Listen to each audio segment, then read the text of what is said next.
ఉన్న బంగారాన్ని విడిపించి ఆ రోజు ఆన్లైన్ రేటుకే మేము కొంటాం. Sharma gold company. వాగర్థావివ సంపృక్తౌ వాగర్థ ప్రతిపత్తయే జగతః పితరౌ వందే పార్వతీ పరమేశ్వరౌ. ఆదిత్యాయ చ సోమాయ మంగళాయ బుధాయ చ గురు శుక్ర శనిభ్యశ్చ రాహవే కేతవే నమః. శృంగేరి జగద్గురు పీఠాధిపతులకి కంచి పీఠాధిపతులకి నమస్కారములు తెలియజేసుకుంటూ కార్యక్రమాన్ని ప్రారంభిద్దాం. 16వ తారీఖు నుంచి 30వ తారీఖు వరకు సింహరాశిలో జన్మించినటువంటి వారికి ఏ విధంగా ఉండబోతుందో తెలుసుకునే ప్రయత్నం చేద్దాం.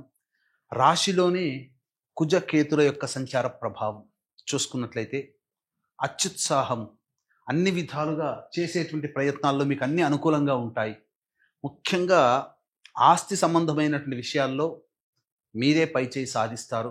కోర్టు సమస్యలలో మీకు విజయం పొందే అవకాశం గోచరమవుతుంది. ముఖ్యంగా ఇంట్లో గృహోపకరణాలను కొనుగోలు చేసే అవకాశం ఉంటుంది. అన్ని విధాలుగా ఏదో ఒక నూతన ఉత్సాహం మీలో తొణికిసలాడుతుంది. ఈ ప్రభావము చేత తల బిరుసుతనం అనేది నెత్తికెక్కించుకున్నారా? ఈ సింహరాశిలో జన్మించినటువంటి వాళ్ళకి ఇప్పుడు బాగానే ఉంటుంది, కానీ గ్రహాలు ఎప్పుడూ ఒకలాగా ఉండవు కదా. ఇంకెప్పుడైనా సమస్యలు అనేటువంటివి వస్తాయి గ్రహాల సంచారం మారుతున్నప్పుడు. అప్పుడు మీరు ఫలితం అనుభవించాల్సి వస్తుంది. అతి ఆత్మవిశ్వాసం, నన్ను మించిన వాడు లేడు, నాకేం కాదులే అనుకునే ఆలోచనని విరమింపజేసుకొని ఎక్కడ తగ్గాలో మీరు ఆ విధంగా బిహేవ్ చేయండి. తప్పకుండా గ్రహం సంపూర్ణంగా శుభ ఫలితాన్ని ఇస్తుంది. ఇక చూసుకున్నట్లయితే అష్టమ శని ఒక్కటే కొద్దిగా విచారించదగినటువంటి విషయం. కానీ అన్ని విధాలుగా ఈ అష్టమ శనిని అధిగమించగలిగేటువంటి సంకల్ప శక్తి మరియు దేవతానుగ్రహం మీకు గ్రహ సంచార ప్రభావంలో లభిస్తున్నటువంటి కారణం చేత ఈ అష్టమ శని ప్రభావాన్ని చాలా మటుకు మీరు తగ్గించుకోవచ్చు. అయితే శుక్రగ్రహ సంచార ప్రభావము మీకు అనుకూలంగా లేదండి. కాబట్టి న్యాయ సంబంధమైన విషయాల్లో కాస్త మనస్తాపం చెందుతారు. ఒక స్త్రీ వలన మీరు సమస్యలు ఎదుర్కొనే అవకాశం ఈ సింహరాశిలో జన్మించినటువంటి వారికి ఉంటుంది. కాబట్టి జాగ్రత్తలు పాటించండి. ముఖ్యంగా ఆ స్త్రీ భార్య, చెల్లి, అక్క, అత్తమ్మ, వదినమ్మ, నాయనమ్మ, పిన్నమ్మ, క్లాస్మేట్స్, కొలీగ్స్, హయ్యర్ అఫీషియల్స్ ఎవరైనా కావచ్చు. వారితో, ముఖ్యంగా స్త్రీలతో వాగ్వివాదాలు ఈ మాసాంతం వరకు పనికిరావు, గుర్తుపెట్టుకోండి. ఇక రవి, బుధ, గురు సంచార ప్రభావం మీకు మిథున రాశిలో సంచారం చేస్తున్నటువంటి కారణం చేత అద్భుతమయంగా మీకు గ్రహాలు అనుకూలంగా ఉండబోతున్నాయి. మంచి జరగబోతుంది. ప్రధానంగా నిరుద్యోగస్తులకి ఉద్యోగము లభించి తీరుతుంది. గట్టిగా ప్రయత్నం చేయండి.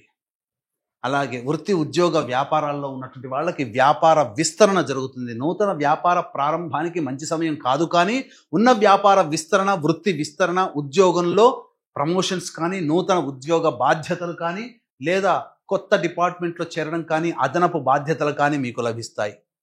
ప్రభుత్వంతో లావాదేవీలు జరిపేటువంటి కాంట్రాక్టర్లకి బిల్స్ పాస్ అయ్యే అవకాశాలు ఉంటాయి. ధనపరంగా మంచి ఉంటుంది.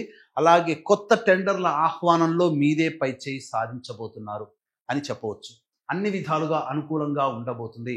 కానీ 23వ తారీఖు నుంచి మాత్రం జాగ్రత్తలు పాటించండి. కుటుంబ పరముగా సమస్యలు వస్తాయి. కుటుంబంతో వాగ్వివాదాలు పెరుగుతాయి. మాట ఇచ్చి నిలబెట్టుకోలేని పరిస్థితులు 23వ తారీఖు నుంచి గోచరమవుతాయి. కాబట్టి జాగ్రత్తలు పాటించండి. మాట ఇచ్చేటప్పుడు 23వ తారీఖు తర్వాత ఆ మాట మీకు ప్రాక్టికల్గా వస్తుందా అనే విషయాన్ని గమనించుకోండి. ఇక సంబంధించి చూసుకుంటే అనవసరమైనటువంటి వివాదాల్లో 23వ తారీఖు తర్వాత తలదూర్చవద్దు. వివాదాలు చుట్టుముట్టుతాయి. శిరో సంబంధమైనటువంటి బాధలు పెరుగుతాయి. అధిక ఒత్తిడి, అధిక ఆలోచన వల్ల కొంత ఇబ్బందికరంగా మారుతుంది. ముఖ్యంగా ఇన్వెస్ట్మెంట్స్ పరంగా 23వ తారీఖు తర్వాత అంత అనుకూలం కాదు. ఎవరికైనా డబ్బులు ఇచ్చిన 23వ తారీఖు తర్వాత మీకు తిరిగి రావనేటువంటి విషయాన్ని గమనించుకోవాలి. ఇక విద్యార్థులకి విదేశీయానం, విదేశీ విద్యకి సంబంధించి ప్రయత్నాలు సఫలీకృతమవుతాయి. కోరుకున్న విద్యా సంస్థల్లో మీకు గ్రహాలు అనుకూలంగా ఉండబోతున్నాయి. అలాగే వివాహ సంబంధమైనటువంటి విషయాల్లో ఉన్నటువంటి అబ్బాయిలకి, అమ్మాయిలకి చక్కటి సంబంధాలు కుదురుతాయని చెప్పవచ్చు. మరియు సంతాన పరంగా ఎదురు చూసేటువంటి దంపతులకి మంచి సత్సంతానం కలుగుతుంది, లేదా ఒక శుభవార్త వింటారు. అన్ని విధాలుగా ఆనందదాయకంగా ఉంటుంది. ఈ సింహరాశిలో జన్మించినటువంటి మహిళలకి బాధ్యతలు పెరగడంతో పాటుగా కుటుంబ మర్యాదలు, గౌరవ మర్యాదలు కుటుంబంలోని వాళ్ళ ద్వారా మీరు పొందుతారు. అలాగే సంఘంలో కీర్తి ప్రతిష్టలు పెరుగుతాయి. మిమ్మల్ని అవమానపరిచిన చోటే మీరు కీర్తిని పొందడం అనేటువంటిది మీరు సాధించే విజయంగా చెప్పొచ్చు. ఆనందదాయకంగా ఉంటుంది. అయితే మోకాలు నుంచి పాదాల వరకు ఆరోగ్యం పట్ల శ్రద్ధ వహించాల్సినటువంటి పరిస్థితి. ఇక రోజువారీ కార్యక్రమంలో 16 నుంచి 30 వరకు ఏ విధంగా ఉండబోతుందో తెలుసుకునే ముందు వీక్షించేటువంటి ప్రేక్షకులకి గమనిక. ఈ యొక్క జూన్ 21వ తారీఖు రోజున ఏకాదశి మరియు అశ్విని నక్షత్రం కలిసినటువంటి పుణ్యతిథి. ఈ రోజున మీ జాతకరీత్యా కలుగు విద్య, వివాహ, ఉద్యోగ, దాంపత్య, అనారోగ్య సమస్యల నివారణకి మరియు మేష, మిథున, కర్కాటక, సింహ, కన్య, వృశ్చిక, ధనస్సు, కుంభ, మీన రాశుల్లో జన్మించినటువంటి వారికి శని దోష పరిహారార్థమై శనీశ్వర హోమము మరియు సర్వదోష నివారణ పూజలు, హోమాలు అనేటువంటివి జరిపించి మీకు శక్తిపాతము చేయబడినటువంటి శంకరుంగలి మాలని మీకు అందివ్వడం జరుగుతుంది. అవకాశం ఉన్న వాళ్ళు కార్యక్రమ తదనంతరం కాంటాక్ట్ చేసి పూర్తి వివరాలు తెలుసుకోవచ్చు. ఇక 16వ తారీఖు, 17, 18 తారీఖుల్లో రాని బాకీలు వసూలవుతాయి. అన్ని విధాలుగా ఆనందదాయకంగా ఉంటుంది. ఖర్చులకు మించిన ఆదాయం లభిస్తుంది. విందులు, వినోదాలు కుటుంబ సభ్యులు, స్నేహితులతో గడుపుతారు. ఇతరులతో వచ్చినటువంటి పొరపచ్చాలు తొలగి ఆనందంగా జీవిస్తారని చెప్పవచ్చు. ఖర్చులకు మించిన ఆదాయం కూడా లభిస్తుంది. ధనానికి ఏ లోటు ఉండదు. 19, 20వ తారీఖుల్లో ఖర్చులు అధికంగా ఉంటాయి. ప్రశాంతత లేని జీవితము, అలాగే ఏదో ఒక భయం దోళన మిమ్మల్ని వెంటాడుతుంది. తద్వారా కొన్ని ఇబ్బందికర పరిస్థితులు ఉంటాయి. కాబట్టి జాగ్రత్తలు పాటించండి. డబ్బులు ఖర్చు తగ్గించుకోవడం చాలా మటుకు మంచిది. 21, 22వ తారీఖుల్లో సంతానం మూలకంగా విభేదాలు, ఖర్చులు, సమస్యలు పెరుగుతాయి. కావున జాగ్రత్తలు పాటించండి. మీ ఆరోగ్యం పట్ల కూడా శ్రద్ధ వహించండి. ఖర్చులు కూడా పెరుగుతాయని చెప్పవచ్చు.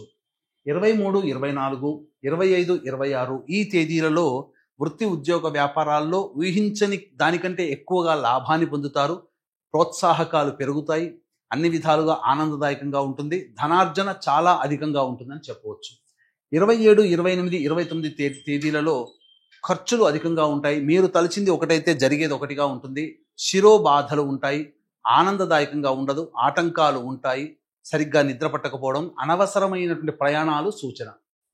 30వ తారీఖు రోజున మీరు పాత స్నేహితులను కలిసే అవకాశం ఉంటుంది. విందులు, వినోదాల్లో పాల్గొంటారు.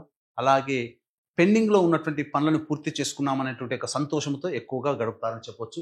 తర్వాత చెప్పొచ్చేది ఏంటంటే ఈ యొక్క సింహరాశిలో జన్మించినటువంటి వాళ్ళకి సాధారణం కంటే ఎక్కువగా శుభ ఫలితాలు గోచరమవుతున్నాయి. అయితే సమస్యలు ఇప్పుడు చెప్పినటువంటి వాటికంటే ఇంకా అధికంగా ఉన్నాయని అంటే దగ్గరలోని మంచి ఉపాసనా పరులైనటువంటి జ్యోతిష్యులను సంప్రదించి మీరు వారి సలహాలు, సూచనలు పాటించండి. అలాగే సమస్యల నివారణ కోసం సుబ్రహ్మణ్య భుజంగ స్తోత్ర పారాయణం, కాలభైరవాష్టక పారాయణం ప్రతినిత్యము చేసుకుంటే చాలా మటుకు సమస్యలు శాంతిస్తాయని చెప్పవచ్చు. సర్వం శ్రీ ఉమామహేశ్వర పరబ్రహ్మార్పణమస్తు.